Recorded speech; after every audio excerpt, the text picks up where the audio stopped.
Hey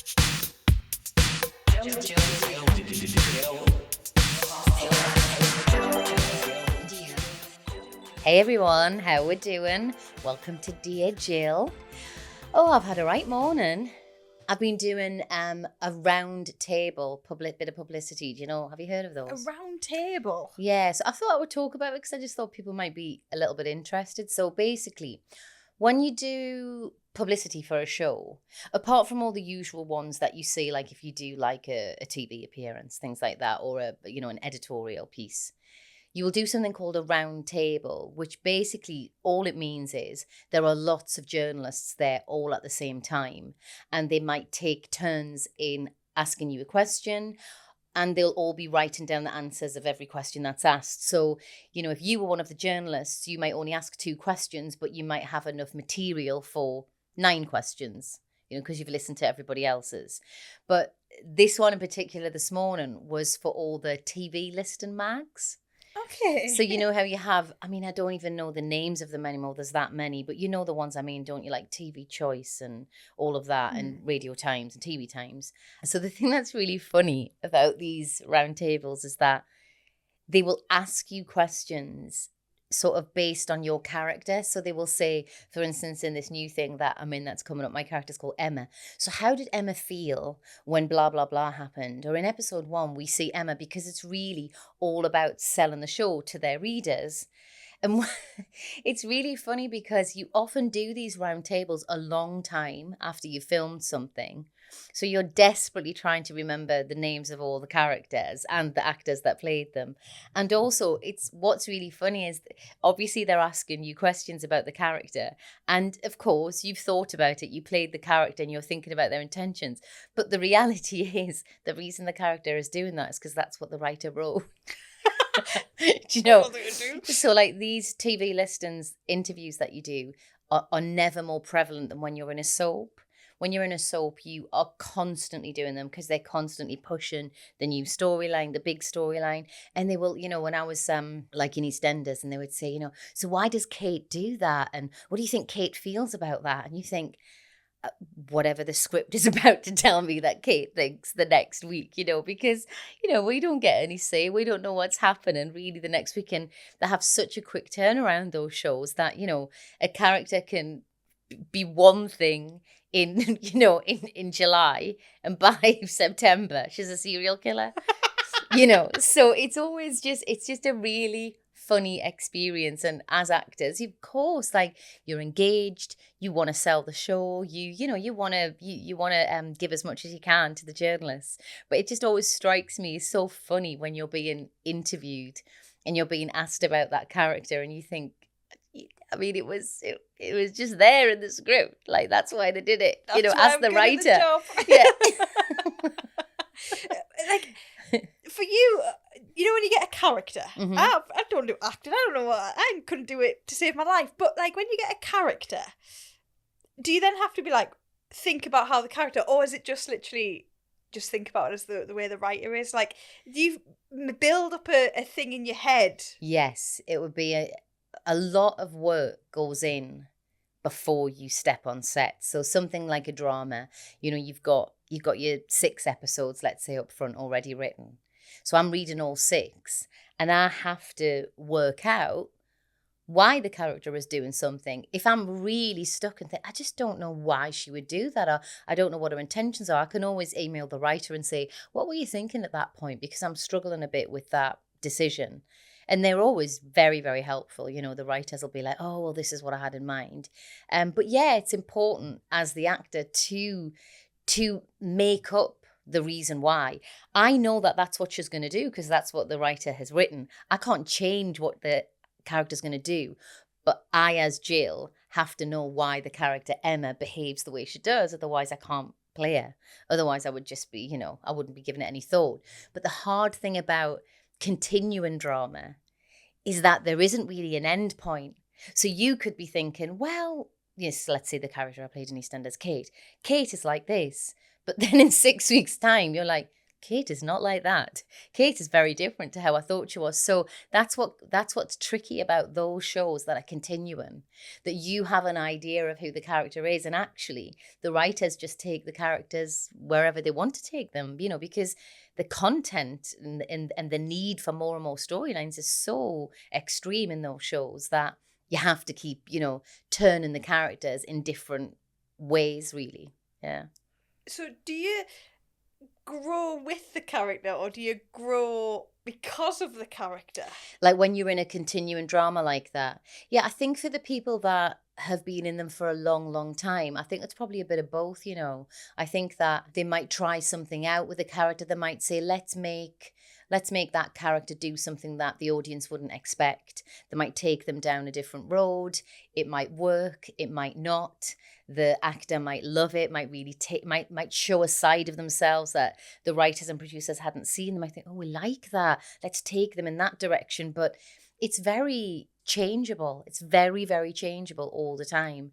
And I think for somebody that's been there for like 15 years plus, there must be a part of you and them that just gets very, very sort of intertwined. But I was actually only in EastEnders for 2 years, which really, 2 years goes over so quick. I never really got to that point with my character. Yeah. How did the character leave? Or she got on the tube. I got on the tube, didn't even get a black cab. God, you didn't even get murdered though. That's the thing. Whoa. Never know. Yeah. Do you have a favourite character that you've ever played? Well, one of the most fun characters I played was a woman called Flora in Year of the Rabbit, which was a comedy starring Matt Berry. And she was a Victorian Cockney assassin. Of course. And it was so much fun. It was just, the script was really well written. I was working opposite Matt. She, had a big rifle and she was just shooting people. And it was very free, actually. It felt, sometimes you play characters, and especially some of the roles that I get offered. And, I love the things that I get offered, but I can often be playing people who have emotionally a lot going on, and they're quite tight and they're trying to hold things down. Flora, she was the opposite. She just walked through life not given like a care in the world about what anyone thought of her, how anyone felt. I almost thought, I want to be like her. I want to not care. And also my face was all dirty. I had obviously it was period. So it was like Victorian. I had like a big long coat on with a big leather belt and like my guns in my holster. And it just felt like, yes, this is the way, not to carry guns around. No, obviously. It's just sometimes when you play people like that, you just think, I wonder what it would be like to be this free. I wonder what it would be like to feel completely unbothered by what anybody thought, and to just walk through life just doing whatever you wanted. It's an attractive thought, isn't it? But then you always return to jail. Always return to jail. Yeah. But maybe I take a little bit of Flora with me. Yeah. I like to think I take a little bit of something of each character that I liked, and just think, yeah, that's cool. I'll try and have that, because I can learn something from not caring as much. Yeah. Interesting. Yeah. That's probably why you're just great at talking about like how people react and all the dilemmas that we have coming in, because you've played maybe a character that's gone through it, or you've had to put yourself in a shoe, or you've had to been forced into sort of thinking in that certain way. Yeah, I think that is, all actors, that's what we have to do. We have to imagine being in that scenario and thinking about how that would feel. So yeah, you're often your thoughts are challenged, and you're often looking, thinking, why would that person do that? And you think, well, because they're not me. They're not me. Everybody reacts completely differently, but that's what makes it so interesting. Absolutely. Yeah. Wow. Very interesting, Jill. Our first voice note is from Sam. Dear Jill, I'm in a WhatsApp group chat with people that I love but wouldn't have an excuse to talk to if I wasn't in this chat. There's one really loud person in there that everybody loves and I cannot stand. It always ruins the conversation for me and they take over all the time. What should I do, if anything? There's always one. There's always one. What should you do, if anything?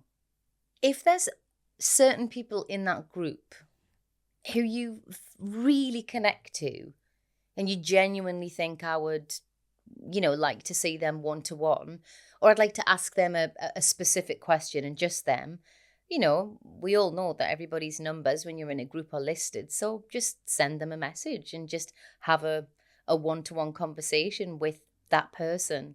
But you can't do anything about somebody being loud in a WhatsApp group. I mean, it's, you don't want to do that breakout group thing, which I hate the idea of that. Like, let's do a breakout group of 4 of us because we're the 4 best people. I hate all that kind of stuff. But yeah, if there's one person in particular who you like or you fancy doing something with or having a coffee with them, why not? Like, just, strike up a friendship in that way. But I do feel your pain. I think everybody does. It's really, WhatsApp groups are very revealing, aren't they? And I don't think people are always their true self on them either. I think they're a sort of a version of themselves sometimes, or the thing that they want people to think they are. But yeah, I think most people have got too many WhatsApp groups in their lives. Have you got a lot of WhatsApp groups? So many WhatsApp groups. Too many, I know. And I disagree with what you say about a breakout group. I've got a few breakout groups. Like, I don't know how I feel about that people don't have breakout groups from me. Of course they do. Oh. If you've got breakout groups, then why wouldn't they break out from you? True. How does that make you feel weird? Nah. So you're not bothered? My group would be better, you know what I mean? Because we are the better ones in it. But I do understand what Sam says about, so maybe there is somebody that's one that you're not so close to, or you feel like you need a breakout group because they're not your people, if that makes sense. I suppose that would make sense if you said there's like 5 people in my WhatsApp group and we're really close friends. Let's say you grew up together or something. But there's one person who once went on a trip with us and they happen to be in the WhatsApp group and they get on my nerves or whatever. But that's not what he said, is it? He said he's got a WhatsApp group and he wouldn't normally talk to these people was it not for the WhatsApp group. So therefore, I just think it would be a bit sort of meany and a bit sneaky to kind of be like, let's do a WhatsApp group without that one person. Obviously you don't, though. Nah. Have you got a breakout WhatsApp group for our WhatsApp group?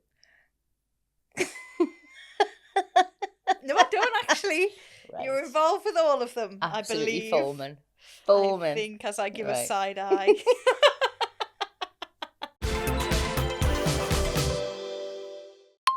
Dear Jill, I'm Kirsty. My dilemma is around mum and wife guilt. So I have recently started doing a lot more things that I used to do when I was younger. Opportunity to go out to gigs, see friends, birthday parties, things like that. And then there's this overriding guilt because I'm a mum and I can't necessarily take my child with me to some of these events, and sometimes they're not things my husband would be interested in, that I am somewhat being selfish. And this is something I would really like to bring as a dilemma, because how do you deal with that? Do you stop doing these things? Or do you continue on? It's quite an interesting dilemma that I face most days, particularly the heavy guilt. Kirsty, everyone's allowed to do things that they like.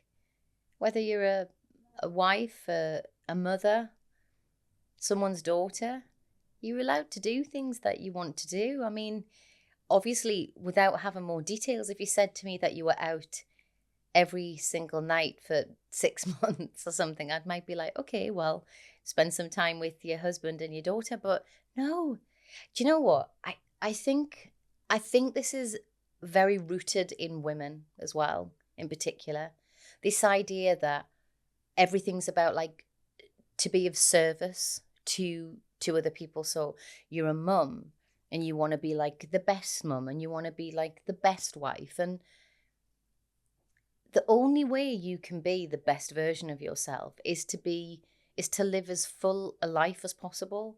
I just don't believe that children benefit from parents being in the house every single moment of every single day, not doing anything with their friends, not seeing anything culturally to enrich their lives, not being able to go and, offload to another friend or just have dinner with them.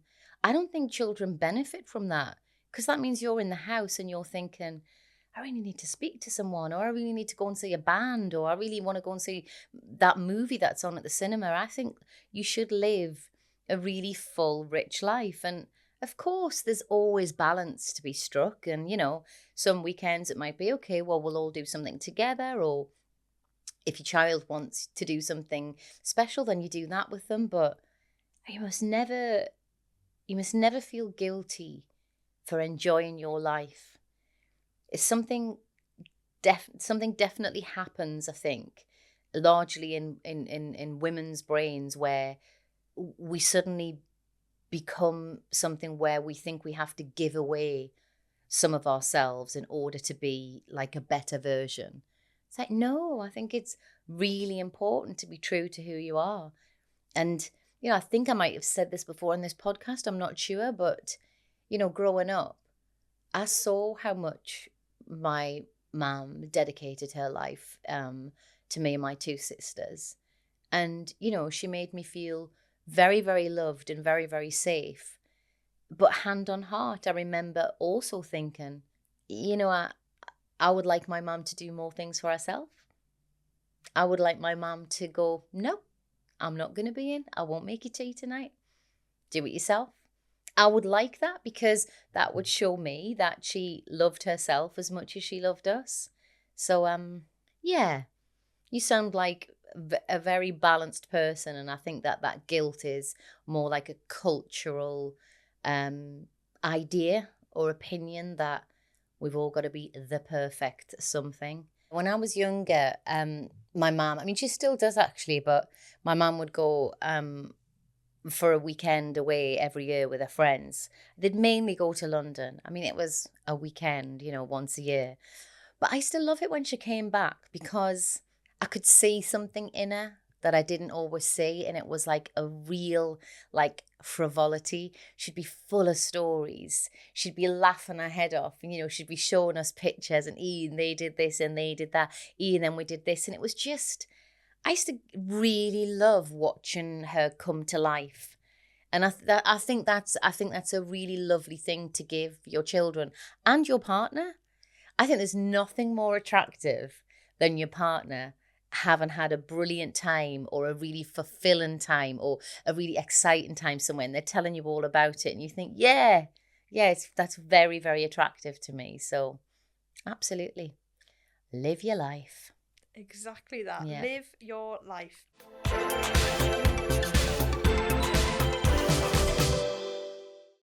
Dear Jill, I hope you're well. Basically, I'm new to relationships and I have anxiety about sex. My boyfriend is very patient with me and knows that this is all very new to me while it's not for him, but every so often I can tell he's getting frustrated because we're yet to do anything sexually. How do I know when is the right time, and how do I overcome these anxious thoughts? I really want to be with him. This is really tricky, and especially because I don't know any of your background, but the only way I think forward with this is just to stay really, really open and honest, and just keep talking to your partner and tell him how you're feeling, and tell him why you feel that way, and see if he can help you, and see if you can move forward with it. And, the idea that you have no sex and then, some sort of wild time in the bedroom seems like such a leap.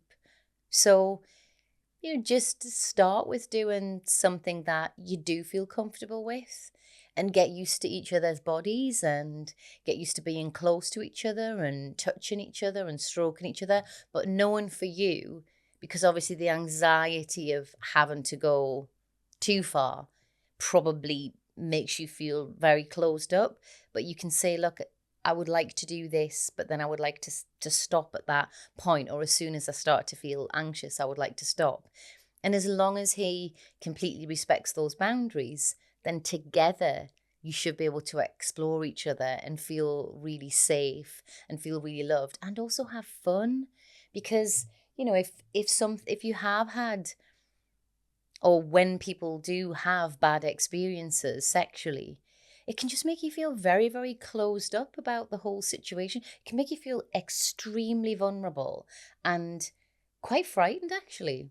It's a frightening space to be in. So stay open, stay honest, be creative about how you can be close to each other. It doesn't just have to be the obvious thing. And just know that your body will let you know when it's right. At the minute your body is telling you that it doesn't feel right, because it's closed off and it's tight. And when you do feel relaxed, and when it does start to feel really nice, and when you do start to feel that desire, that's your body just relaxing and softening and going, yeah, I'm ready. But you know, you don't have to rush these things. And if it's the right person, then they will be as patient as you need them to be. And it's nothing to be ashamed of. Don't feel ashamed. Don't feel like you're doing anything wrong. It's just sometimes this is what we have to go through. And especially it's always very challenging when you meet someone and you think, I really like them. And when you know you really like someone, if you know you've got certain things that are challenges for you in a relationship, you think, I'm going to have to do this, and I'm going to have to journey through this uncomfortable feeling because I want this person to know that I like them. But if they're the right person for you and you're really open and honest about it, then I can't see it being a problem. You just take it as slowly and as gently as you want. And like I say, just don't feel bad. Don't feel bad about it. That's the last thing you need to feel. Why do it's always the chat that, you know, people go he, or I don't want to talk about, I'm embarrassed. Why are we like this? I don't know. I really, really don't know. And it's wild, because I think so many people feel like this. So many women and men have thoughts and feelings about being intimate that are just not comfortable. Yeah, some people are like, they don't have that at all, and that's lovely and that's great. But some people, it's a extremely vulnerable space to be in. And I just think that honesty, communication, and a little bit of fun as well. It's weird, isn't it? But sex can get quite serious. Oh, we're doing this now, and then it all gets like really tight, and you're like, actually, you can have a bit of fun. And also, I do think it's really important, like, you'll hear a lot of sex experts talking about it, like, you know, there's so many different types of sex, but when we say sex, we think of one type of sex. It's like, no, there's loads of different ways. There's loads of different ways you can have sexual activity. So I think you've just got to be creative and curious, but really loving and kind, especially when somebody is feeling uptight and a bit afraid. And then once it all unlocks and you relax, then it's like, woo! Blame safe. Yeah, it's kind of wonderful and gorgeous and lovely. But I think people feel like they're weird or there's something wrong with them. And I would say that most people at some point have had some sort of problem or vulnerability about sex from an experience they've had. So we're all in it together. Hi, Leanne. Hiya. How are you doing? I'm okay, thank you. You? Yes, I'm good, thank you. What's on your mind?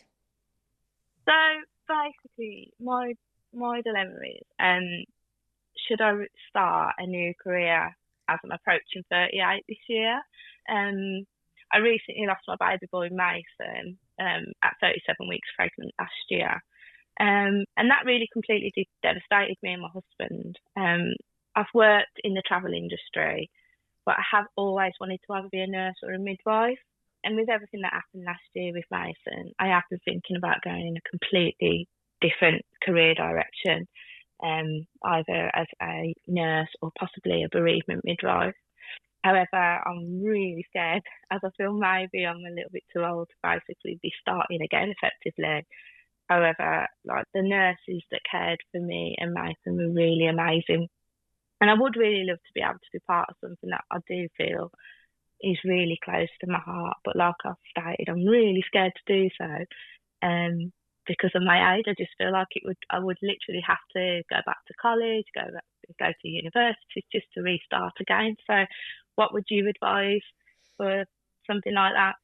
Well, first of all, can I just say I'm so sorry that you lost your beautiful Mason.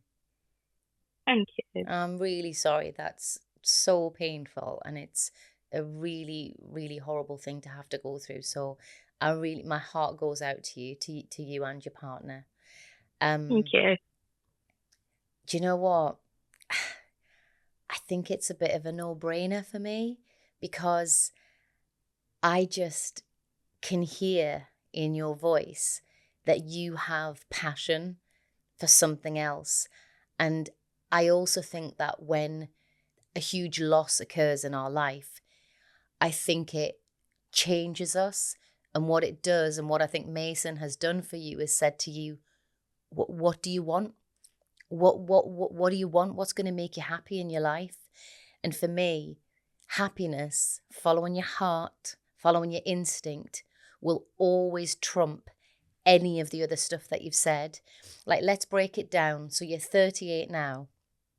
How long do you think? How long do you think it would take you to train, let's say, to be a nurse or a bereavement nurse? 4, 5 years maybe. Right. So let's say you're going to be 43. That means that you've got another 20-ish years before you have to retire. That's 20 odd years before you retire. That's a huge amount of your life that you could be living, doing the thing that your heart and your instinct is telling you want to do. And if you don't do it, that's fine. But then that's 20 odd years of doing a job that it sounds like you've maybe done enough of. You've fallen out of love with a bit, and you're just sort of been there, done that. So for me, even though this little bridging gap, if you like, in between finishing this job and starting a new job, I just think it would be so worth it. I just think that it's so brave when somebody does that, because what they're basically saying is, I want to feel fulfilled. I want to feel that I want more from my life.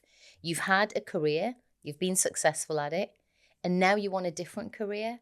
And I honestly just think that's wonderful, and I cannot think of a reason not to do it. But you tell me what you're most frightened of.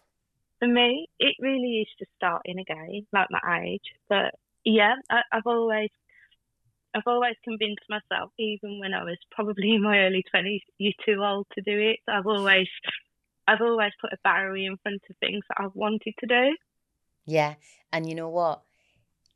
It makes it, I get why your brain is telling you that, but it just doesn't make any sense. You're not too old to do it. In fact, where you are in your life, what you've experienced, what you've been through, means you will be the best version of that job. Because had you done that job when you were 20, you don't have the experience that you have now. You haven't gone through the heartbreak and the bereavement and the loss and the pain that you have now. So you wouldn't be the empathetic person that you are now. It's like, to me, I don't know why, but to me it just seems like everything's guiding you to go there. And it feels like, I always say this, even if you said to me even if you said to me you were 48 and by the time you qualified you'd have 10 years maximum of a career, I'd say do it then.